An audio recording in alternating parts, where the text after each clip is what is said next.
ময়দানে কোন ইমানদারকে কোন মানুষকে আল্লাহ তাআলা কোন হিসাব করে বিনিময় দিবেন না, বিনা হিসাবে দিবেন, যে হিসাব নিকাশ নাই, বিনা হিসাবে ঢেলে দিবেন আল্লাহ তাআলা কাকে জানেন? একমাত্র ব্যক্তি সবরকারী, যে অসুখে সবর করেছে, বিপদ আপদে সবর করেছে, মানুষের কটুকতায় সবর করেছে, অসুখ বিসুখে সবর করেছে, মুসিবতে সবর করেছে, ধৈর্যের পাহাড় হয়েছে, ধৈর্য ধারণ করেছে, সবর করে ঢোক গিলেছে, সবর করে নিজেকে নিয়ন্ত্রণ করেছে, কোনো কষ্টে হাহুতাশ করে নাই, নাশকরি করে নাই, আল্লাহর কুফরি করে নাই, গালিগালাজ করে নাই, মুখ খারাপ করে নাই, ভাঙচুর করে নাই, নিজেকে নিয়ন্ত্রণ করতে পারছে, ধৈর্য ধারণ করতে পারছে, ধৈর্যের ঢোক গিলতে পারছে যে ব্যক্তি, এই ব্যক্তি সম্পর্কে আল্লাহ বলেছেন ইন্নামা ইউওয়াফাস সাবিরুনা আজরাহুম বিগাইরি হিসাব। সবরকারীদের বিনিময় আল্লাহ রাব্বুল আলামিন কিয়ামতের ময়দানে কোনো হিসাব নিকেশ করা ছাড়া, তুমি নামাজ কয় ওয়াক্ত পড়ছো, রোজার কতগুলোর সওয়াব পাবা, সুবহানাল্লাহ কতবার পড়ছো, আলহামদুলিল্লাহ কতবার পড়ছো, কয়বার কোরআন খতম দিছো, কয়বার কি ভালো কাজ করছো, এই সমস্ত হিসাব নিকেশ নাই বান্দা। তুমি সারা জীবন সবর করেছো, সব ক্ষেত্রে সবর করেছো, আজকে তোমার দেওয়ার ক্ষেত্রে কোনো হিসাব নিকেশ নাই, বিনা হিসাবে আল্লাহ তাআলা ঢাইলা দিবেন। সবর করবো তো ইনশাআল্লাহ। বাংলা একটা প্রবাদ আছে, সবুরে মেওয়া ফলে, সবুরে মেওয়া ফলে। মেওয়া মানে বুঝেন? মেওয়া মানে ফল। সবর যখন মানুষ করে একটা সময় আল্লাহ তাআলা ফল দেন। ভাইরা আমার, পৃথিবীতে একটি মানুষ, ভালো করে শুনে রাখেন, পৃথিবীতে একটি মানুষ দেখাতে পারবেন না যে সবর করে সে ক্ষতিগ্রস্ত হয়েছে। আপনি বলবেন দুনিয়াতে সে বহুত সবর করছে, যতই সবর করছে মানুষ তার উপর আরো চাপায়া পড়ছে। আমি বলবো যদি সে আল্লাহর জন্য সবর করে থাকে তো হাতির মতো মরলেও লাগ বাঁচলেও লাগ, তার এই সবরের বিনিময়ে আল্লাহ তাআলা দিবেন না দিবেন না? দিবেন। আর বেশিরভাগ ব্যক্তি সবরের ফলাফল দুনিয়াতেই দেখে যায় ভাইরা আমার। আর যে সবর করে না, আপনার ধরেন একটা অসুখ বিসুখ হয়েছে, আপনি এখন গালিগালাজ করলেন, আপনার একটা বিপদ হয়েছে, আপনি আল্লাহকে, ফেরেশতাদেরকে, আশপাশে মানুষদেরকে গালিগালাজ করলেন, মুখ খারাপ করলেন, ভাঙচুর করলেন, তাতে কি আপনার বিপদটা দূর হয়ে যাবে? আমার কথা কি বুঝতেছেন? কোন একটা পেরেশানি আসলো, ভাঙচুর করলেন, অস্থির হয়ে গেলেন, জামা কাপড় ছিঁড়লেন। অনেকে আছে নিজের আত্মীয় স্বজন মারা গেলে ধৈর্য ধারণ করতে পারে না। আমি নিজে কানে শুনেছি এরকম অনেকে, নিজের নাতি মারা গেছে, ছেলেটা মারা গেছে, তো বলে আজরায়েল কি চোখ খাইছে, আর মানুষ দেখলো না, আমার নাতিটারানি দেখলো, একটা মাত্র দিছে আল্লাহ তাআলা বংশের মধ্যে, ওইটাই আল্লাহ তাআলা নিয়ে গেল। এরকম অনেকে বলে কি বলে না? কুফরি, ঈমান চলে যাওয়ার মতো কথা। আল্লাহ রাব্বুল আলামিন দিয়াও পরীক্ষা করেন, নিয়াও পরীক্ষা করেন। দেওয়ার পরও মনটাকে ছোট করে আল্লাহর দিকে শুকরিয়া আদায় করে নিজে অবনত থাকা, এটা হলো পরীক্ষা জেতার পথ। আর আল্লাহ যখন নিয়ে যান তখন সবর করে ঢোক গিলতে পারা, এটা হলো সবর। আল্লাহ আমাদের সবাইকে তৌফিক দান করুন। আমরা সবর সবাই করি, কখন করি? মনে করেন মসজিদ থেকে বাইরে দেখেন জুতাটা নাই, মোবাইলটা বলে উজুখানায় থুইয়া মসজিদে ঢুকছেন, এসে দেখেন মাত্র নামাজ পড়ে আসছেন, টুপিটা মাত্র খুলছেন, এখন দেখেন মোবাইলটা নাই, জুতাটা নাই। এবার চোরের মা বাপ, 14 গোষ্ঠী, চাচা চাচি, নানা দাদা যা আছে একটা একটা করে লিস্ট তালিকা ধরে গালিগালাজ করলেন, করে টোরে যখন দেখছেন হ্যাঁ হ্যাঁ গালিগালাজ করে তো লাভ নাই, চোর তো নিয়ে পালাইছে। এবার আর যখন কিছু করার নাই, গালিগালাজ করে টোরে মাথা যখন একটু ঠান্ডা হয়েছে, এবার বলতেছেন যাক আল্লাহ ভরসা, সবর করি, আর কি করব, আছে না নাই? সব গালিগালাজ দিয়া সাইরা এরপরে যখন দেখছেন হ্যাঁ হ্যাঁ গালিগালাজ তো দিলাম, লাভ তো হলো না, মোবাইল তো পাই নাই, বেটা তো নিয়ে পালাইছে। এবার আমরা শেষে বলি কি, যাক কি আর করা, আল্লাহ ভরসা। আরে চোর মোবাইল নিছে, আমার কপাল নিতে পারে নাই, থাক সবর করলাম। এটার নাম কি সবর? নবী করিম সাল্লাল্লাহু আলাইহি ওয়াসাল্লাম বলেছেন ইন্নামাস সাবরু ইনদাস সাদমাতিল উলা। প্রথম ধাক্কা যখন আসবে, হঠাৎ করে শুনলেন বাপ মারা গেছেন, মা মারা গেছেন, ছেলেটা মারা গেছেন, অ্যাক্সিডেন্ট হয়েছে, বড় বিপদ হয়েছে, ওই সময় যদি নিজেকে ধরে রাখতে পারেন, দাঁত খিচে না আমার মুখ দিয়ে কোনো খারাপ কথা বের হবে না, আমার আল্লাহ আমার পরীক্ষা নিচ্ছেন, আমি সবর করব, যদি নিজেকে নিয়ন্ত্রণ করতে পারেন, এর নাম হলো সবর। গালিগালাজ করে আর সব শেষ করে এরপরে বললেন যা কি আর করা, সবর করলাম, তো এর নাম সবর না, এর নাম 2 নাম্বারই। কথা কি বুঝতে পারছেন?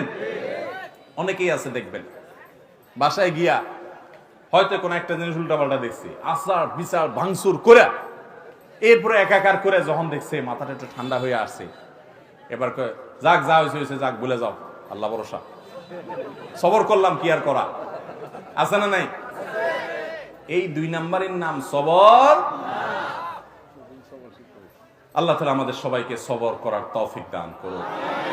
সবরের ওয়াজ করা যত সোজা, সবর করা কিন্তু এত, বসাই দিলে আপনিও বহুত কথা বলতে পারবেন, কিন্তু ওই ঠেলায় যখন পড়বেন, বিপদে যখন পড়বেন, কঠিন পরিস্থিতির মুখে দাঁড়িয়ে বিপদের মধ্যেও হাসতে পারা, এটা খুব সহজ কথা না ভাই। শত শতবার কোরআন খতম দেওয়া সহজ, হাজার হাজার রাকাত নফল নামাজ পড়া সহজ, শত শতবার দিন নফল রোজা রাখা সহজ, হাজার হাজার লক্ষ লক্ষ কোটি কোটি টাকা দান করাও সহজ। মহা কঠিন সময়ে নিজেকে নিয়ন্ত্রণ করে সবর করতে পারা, এটা এত সহজ। ও আরশে আজিমের মালিক, আপনি আমাকে, আমার ভাই বোনদেরকে, আমাদের সবাইকে আল্লাহ আপনি সবর করার তৌফিক দান করেন, সবরকারীদের কাতারে শামিল করে দেন মালিক, ধৈর্যের পাহাড় হওয়ার তৌফিক দান করেন। আমি জীবনে কিছু সবরকারী মানুষ দেখেছি। আমেরিকাতে এক আল্লাহর বান্দি বাংলাদেশী, এই কিছুদিন আগে মারা গেছেন। ওনার অনেক কথা শুনেছি অন্যদের কাছে, এবং বিভিন্ন সময় বিভিন্ন ডোনেশন করতেন, বিভিন্ন বিষয়ে যোগাযোগ করতেন। এত বিপদ আপদের মধ্য দিয়ে একটা মানুষের জীবন পার হইতে পারে, যেটা কল্পনা করলেও আমরা কল্পনা আনতে পারবো না যে বিপদ আপদ কত ভাবে হতে পারে। শুরুতেই স্বামী অমানুষ, তালাক দিয়ে দিয়েছে, এরপর সারাটা জীবন ভুগছেন ক্যান্সারের মতো রোগে, সেটাতেও পা কেটে ফেলে দিতে হয়েছে, এরপরে একটা একটা করে কয়েকটা অঙ্গ কেটে ফেলে দিতে হয়েছে, বিছানায় শয্যাশায়ী। এরপরও আল্লাহর বান্দের মুখে কখনো অভিযোগ ছিল না। তিনি বলতেন, আমার মালিক আমার উপর খুশি আছে কিনা, আমার টেনশন সেটা, হাত যাক, পাও যাক, মাথা যাক, শরীর যাক, জীবন যাক, এটা আমার ইস্যু না। যত কষ্ট হয় আপনারা আমার জন্য দোয়া করবেন, আমি যেন সবরটা করতে পারি। ঈর্ষা হয়। আমি চিন্তা করলাম, সুবহানাল্লাহ, অনেক লম্বা লম্বা ওয়াজ তো করা অনেক সহজ, এই মহিলার মতো এরকম সবরের পাহাড় হতে পারা তো কঠিন কাজ। আল্লাহর কত প্রিয় বান্দি হলে আল্লাহ তাকে এতটুকু তৌফিক দিয়েছেন। কোরআনে কারিমে আল্লাহ রাব্বুল আলামিন আল্লাহর কাছে সবর চাওয়ার শিক্ষা পর্যন্ত আমাদেরকে দিয়েছেন। আল্লাহ আমাদের সবাইকে সেরকম সবর করার তৌফিক দান করুন। আমাদের সবরের অবস্থা কি জানেন? পত্রিকায় কয়দিন পর পর দেখি বিয়ে বাড়িতে চিংড়ি মাছের সাইজ ছোট, সেজন্য 3 জন নাই। শুনেন না আপনারা? হ্যাঁ, দই নিয়ে 1 জন মারা গেছে বলে। আবার ওয়াজ করতেছি ব্রাহ্মণবাড়িয়ার মাটিতে বসে।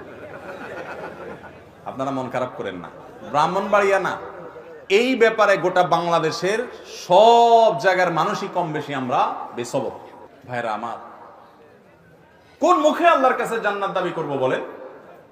নবীদেরকে জীবন্ত করাত দিয়ে টুকরা করে ফেলা হয়েছে, আগুনে নিক্ষেপ করে ফেলে দেওয়া হয়েছে, একটার পর একটা ভয়াবহ পরীক্ষা নেওয়া হয়েছে। আল্লাহর নবী হওয়ার পর, আল্লাহর রাসূল হওয়ার পর তিলে তিলে তিলে তিলে আল্লাহ তাআলা তাদের পরীক্ষা নিয়েছেন, কষ্ট দিয়েছেন। শুধু তাদের নয়, নবী সাল্লাল্লাহু আলাইহি ওয়াসাল্লাম বলেছেন, ইন্নাল্লাহা ইযা আহাব্বা কওমান ইবতালাহুম, আল্লাহ যখন কোন জাতিকে, কোন সম্প্রদায়কে, কিছু মানুষকে যখন আল্লাহ বড় বেশি ভালোবাসেন, তখন আল্লাহ তাদের পরীক্ষা করেন, তাদের বিপদ দেন, মুসিবত দেন, একটার পর একটা, একটার পর একটা মুসিবত দিতে থাকেন, আল্লাহ পরীক্ষা করেন, আল্লাহ বান্দার ঈমানকে পরখ করেন।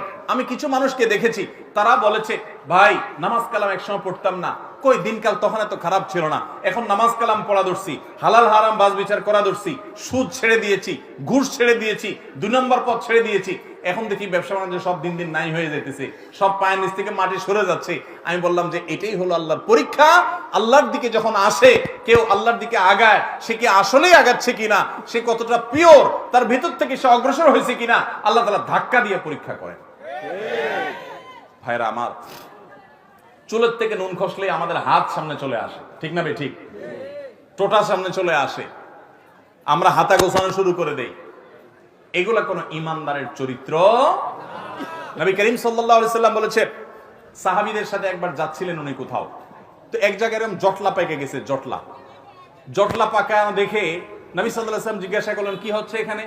বললেন যে, ইয়া রাসূলুল্লাহ, এখানে কুস্তি চলতেছে, এক বীর, মারাত্মক শক্তি তার সাথে কেউ পারতেছে না, যে আসতেছে একটার পর একটা সবগুলারে কাজ করে ফেলা দিচ্ছে, তার সামনে কেউ পারতেছে।